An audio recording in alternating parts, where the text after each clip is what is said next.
Las voces que aportan contexto, preguntas y nuevas lecturas de la actualidad. En Imer Noticias, primera emisión.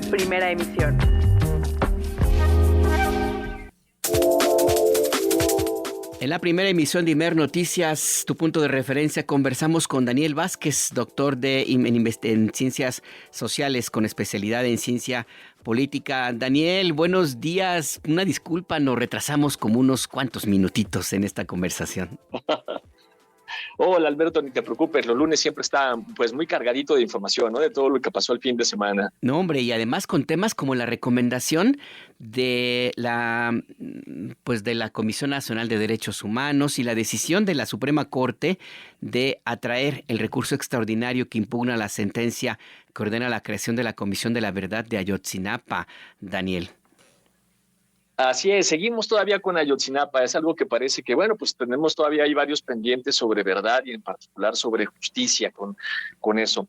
Mira, déjame darle un marco más amplio, te cuento un poquito. Sí. Bueno, como sabes, en el 2011 tuvimos una reforma constitucional en materia de derechos humanos y lo que nos preguntábamos muchos de los defensores de derechos humanos era que pues teníamos que lograr que esa reforma tuviera una aplicación práctica, porque de lo contrario, pues podría ser simplemente algo pasajero que no tuviera ningún impacto.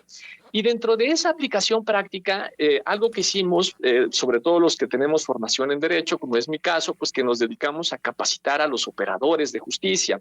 Y en especial le dedicamos, pero créeme que le dedicamos mucho tiempo, varios fines de semana, un divorcio en mi caso, no es broma lo del divorcio, pero sí le dedicamos mucho tiempo a formar jueces y juezas para que interpretaran la norma conforme a los derechos humanos y para que dictaran sentencias innovadoras sobre la protección de los derechos humanos, que pusieran en el centro pues lo más importante, que es a las víctimas y a partir de eso también a la verdad y a la justicia. Entonces, esa sentencia que crea la Comisión de la Verdad para el caso de Ayotzinapa es un buen ejemplo de ese tipo de sentencias que nosotros estábamos esperando. Y algo que nos llamaba mucho la atención, porque en ese proceso de capacitación algo que hacíamos es que pues nos íbamos los fines de semana, nos íbamos jueves, viernes y sábado a capacitar a la gente a Sinaloa, Durango, Morelia, ¿no? En fin, a muchísimos lugares, prácticamente a todas las entidades, a las 32 entidades de la República, nos íbamos ahí a esos procesos de capacitación. Y lo que siempre nos decían los operadores del sistema de justicia, los jueces y los juezas, pero también los secretarios proyectistas, nos decía que les daba un poco de miedo innovar en sus sentencias, generar estos procesos de defensa de derechos humanos, y nos explicaban que porque normalmente cuando lo hacían, sobre todo en las sentencias de primera instancia, pues los jueces revisores se las echaban muchas veces para atrás en el mejor de los casos, y en el peor de los casos, incluso a veces cuando se animaban a dictar ese tipo de sentencias, el Consejo de la Judicatura los sancionaba, porque les decían que iban más allá de lo que ellos tenían que hacer, que lo único que tenían que hacer era aplicar la norma, que no podían interpretarla y menos aún interpretarla para defender o proteger los derechos de las personas. Entonces, pues aplicaban las normas con mucha incertidumbre, a veces incluso con miedo. De hecho, tuvimos varios estudiantes que fueron incluso sancionados por ese Consejo de la Judicatura. Y lo que es muy llamativo es que ahora, 15 años después de esta reforma constitucional, parece que sigue siendo peligroso tratar de innovar en la defensa de los derechos humanos desde los tribunales. Entonces, ahora sí te cuento un poquito en qué consistió esta sentencia. En lo que consistió es, estamos hablando del primer tribunal colegiado del 19º Circuito de Tamaulipas, quien en mayo del 2018 dictó una sentencia con dos componentes centrales. El primero, obviamente, la sentencia sobre el caso de Ayotzinapa, en particular el amparo es interpuesto por varias de las personas que estaban siendo procesadas porque participaron de alguna manera en el proceso de desaparición de los 43 estudiantes de Ayotzinapa, pero se documentó que en su proceso de investigación fueron detenidos de forma arbitraria, fueron torturados y fueron autoinculpados. Con eso consiguieron que se autoinculparan de lo que había sucedido. De hecho, el representante en México de la Oficina del Alto Comisionado en aquel entonces, Jan Yarab, expuso justamente en Ginebra que al menos 34 de los acusados por la Fiscalía habían sido detenidos de manera arbitraria, torturados y entregados al Ministerio Público en más de 24 horas después de su detención. Entonces, el primer componente tiene que ver con la sentencia, tiene que ver con muchos de estos procesados fueron torturados. En consecuencia, las pruebas que fueron recuperadas con tortura pues no pueden ser consideradas, y ordenó la liberación de muchas personas, de varias de estas personas, porque fueron torturadas. Y el elemento innovador, cuando están dictando la sentencia en ese tribunal colegiado, dice, bueno, pues obviamente la Fiscalía falla, en este caso 2 veces, falla porque no dota de verdad y de justicia a las víctimas, en este caso a los estudiantes desaparecidos y también a los familiares, pero falla también porque a los que está investigando pues los detiene de forma arbitraria y los tortura. Entonces tenemos un doble fallo con las víctimas y con las personas investigadas. O sea, yo ya estoy de alguna manera dando justicia a las personas torturadas porque los estoy determinando que fueron torturadas y liberándolas, pero no es suficiente, ¿no? Obviamente me tengo que hacer cargo también de las otras víctimas, de las víctimas originarias, que son las personas desaparecidas y que son también los padres y madres de los 43 estudiantes desaparecidos. Y para hacerme cargo de ellos, lo que hago es que creo una comisión de investigación para la verdad y la justicia, señalando que la investigación realizada por la PGR no fue pronta, no fue efectiva, no fue independiente ni imparcial, pero sobre todo que no se acabaron con las líneas de investigación que se tenía que haber realizado. Y en esa, además, comisión se le da un papel muy importante a las víctimas, a los familiares, que ellos son los que tienen que, y a la Comisión Nacional de Derechos Humanos, que son los que tenían que decidir las líneas de investigación y las pruebas que debían desahogarse. Un segundo punto muy relevante, además del contenido pues es muy innovador, como te podrás imaginar, que desde una sentencia se dicte, ¿no?, una comisión de la verdad. Obviamente, esto todavía fue en el gobierno de Enrique Peña Nieto, recordemos, mayo del 2018. Y al entonces presidente Peña Nieto, pues no le gustó nada, ¿no? Que perder obviamente la capacidad de control que se tenía sobre lo que hacía la PGR en ese momento. Y entonces inventó una cosa, porque esta sentencia ya no podía ser recurrida, ¿no? Es una sentencia firme, queda firme, ya no podía ser recurrida.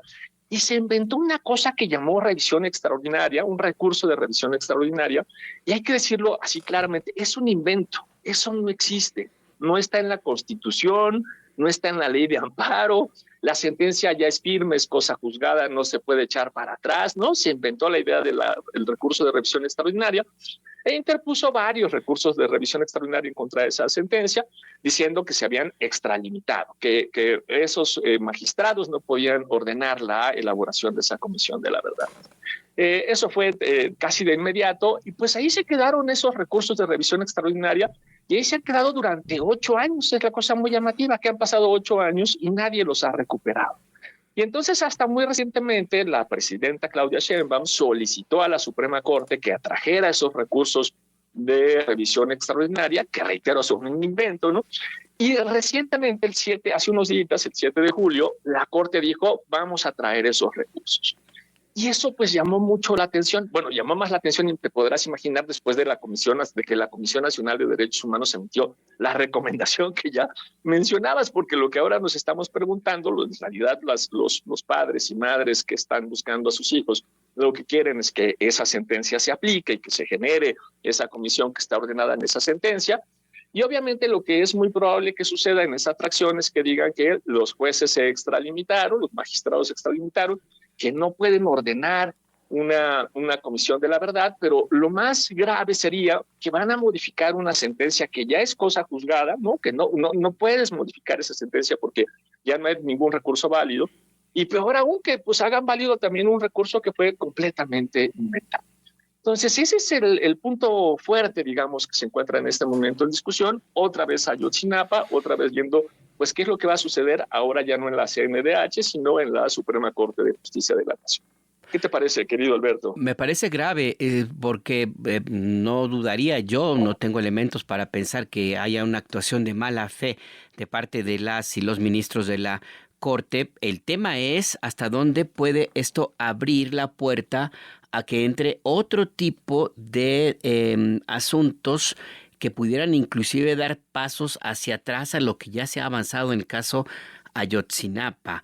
O sea, todos esos grupos, por ejemplo, políticos y también de los medios que insisten pues en la calidad de legal de los estudiantes, por ejemplo, que se vuelva a cuestionar si formaron parte o no, si estaban a favor o no de un grupo de la delincuencia organizada, en fin, todos estos temas que se creían ya superados con la investigación profunda que hizo el GIEI. Daniel, creo que se abre una puerta peligrosa. Sí, parece que estamos en una coyuntura como inesperada, ¿no? Como que ese tema, digo, tampoco es que estuviera lamentablemente y debiera de estar, porque, bueno, ese tema junto en general, el problema de búsqueda de las personas desaparecidas y de identificación forense es algo que tiene que estar todos los días sobre la mesa. Pero en concreto, el caso de Ayotzi parece que se había quedado ahí medio un poco dormido, ¿no? Ya no había tenido como tantos reflectores y lamentablemente cuando los recupera, no los recupera de la mejor manera, se los recupera en esta coyuntura que parece una coyuntura de regresión. Mira, lo que yo esperaría en todo caso, porque obviamente es difícil decirle a un presidente, independientemente de que fuera en su momento Enrique Peña Nieto, ahora a la presidenta Claudia Sheinbaum, que no se va a considerar pues lo que le está solicitando la Suprema Corte, ¿no? Entonces es entendible que uno recupere esos recursos por más de que fueron inventados, pero lo que yo esperaría es que lo que la Suprema Corte diga es, bueno, pues recupero el recurso para resolverlo, porque además tiene 8 años ahí en fila de espera, pero la forma de resolverlo tendría que ser, pues lo lamento, esto es una sentencia que ya es cosa juzgada, no podemos abrir un juicio que ya es un juicio cerrado y no existe tal cosa como recurso de revisión extraordinaria, entonces cerramos la carpeta correspondiente o el expediente correspondiente. Si entran a fondo es donde sería un poco grave, si además tratan de resolver o de modificar la sentencia diciendo que se extralimitó, sería todavía más grave porque lo que lanzas es un incentivo muy negativo, ¿no? Lo que les dices a los jueces, a los jueces es ni se les ocurra tratar de ir un poquito más allá en la interpretación, la integración de la ley, incluso cuando se trata de la defensa de los derechos humanos, de la protección, porque se los vamos a echar para atrás, porque los vamos a sancionar. Que es el problema que teníamos en el 2011, 12 o 13, es no solamente una regresión en el caso de la investigación de Ayotzinapa, es una regresión en el caso de la reforma constitucional en materia de derechos humanos. Sí, es grave esta decisión que ha tomado la Corte y ojalá que sea en el sentido que tú lo has señalado, Daniel. Si te parece, sigamos en la conversación a ver si en el siguiente momento en el cual nos toca tenerte aquí en estos micrófonos ya hay alguna respuesta de la Corte y abordaremos este tema. Por lo pronto, muchas gracias, Daniel. Al contrario, muchísimas gracias. Un abrazo también a toda la audiencia. Cuídate mucho. Que tengas buena semana. Hasta pronto.